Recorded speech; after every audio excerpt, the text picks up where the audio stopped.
lorsque l'association s'est créée, que ce soit François Aubé ou Jacques Thion, ils avaient quand même une assez grande aura dans Évreux. Donc lorsqu'ils ont créé l'association, ils ont réussi à regrouper beaucoup de personnes qui sont venues, ça s'est développé en bouche à oreille. On a une population qui est assez vieillissante. D'une part, nos activités sont dans la journée, donc si on n'est pas retraité, il n'est pas facile d'y participer, même si les conférences sont à 18h, mais les gens à 18h ne sont pas obligatoirement libres. Donc c'est en semaine nos activités. Donc on a une population d'adhérents qui est en général majoritairement à 98%, 96, non j'en connais qui sont des personnes retraitées, donc de plus de 55 ans, 60 ans, avec toute une population qui, elle, vieillit. Donc les déplacements, c'est de plus en plus difficile, mais les gens participent toujours, beaucoup. Et autrement, nous avons notre bulletin que nous envoyons. La presse relève beaucoup nos activités. À l'accueil du musée, on distribue notre bulletin, ce qui fait que nous avons aussi des adhérents via le musée.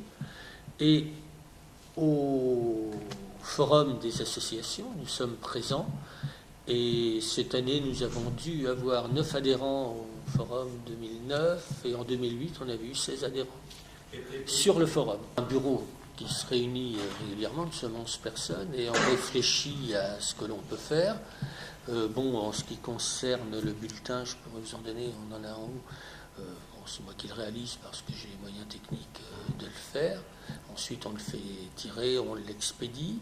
La ville nous fait nos expéditions de courrier à nos adhérents. Les adhérents, oui, sont un peu consommateurs, mais moi, à partir du moment où ils sont consommateurs et s'intéressent à ce que nous faisons, viennent aux conférences, c'est leur façon de participer. Si ça ne leur plaisait pas, ils ne seraient pas là. Et lors de notre assemblée générale, où il y a une centaine d'adhérents qui participent, ce qui est pas mal. Non, parce qu'on voit beaucoup d'âgés, j'en ai fait avant, il n'y avait pas toujours la foule. L'éducation populaire, à la MJC, les associations culturelles, il y avait toujours un peu des...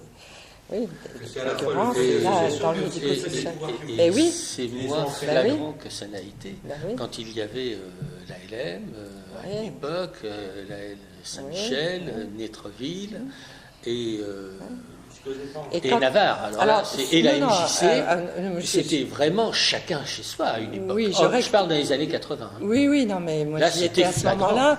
C'était à la fois chacun chez soi, à la fois il y avait quand même des essais de se parler et de travailler ensemble, mais c'était très difficile. Ah oui, c'était difficile, mais en même temps, je crois réellement que les pouvoirs publics, c'est pas forcément facile pour eux d'ailleurs.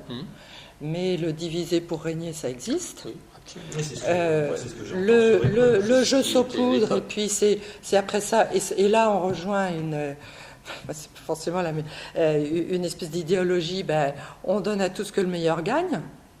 Donc, bon.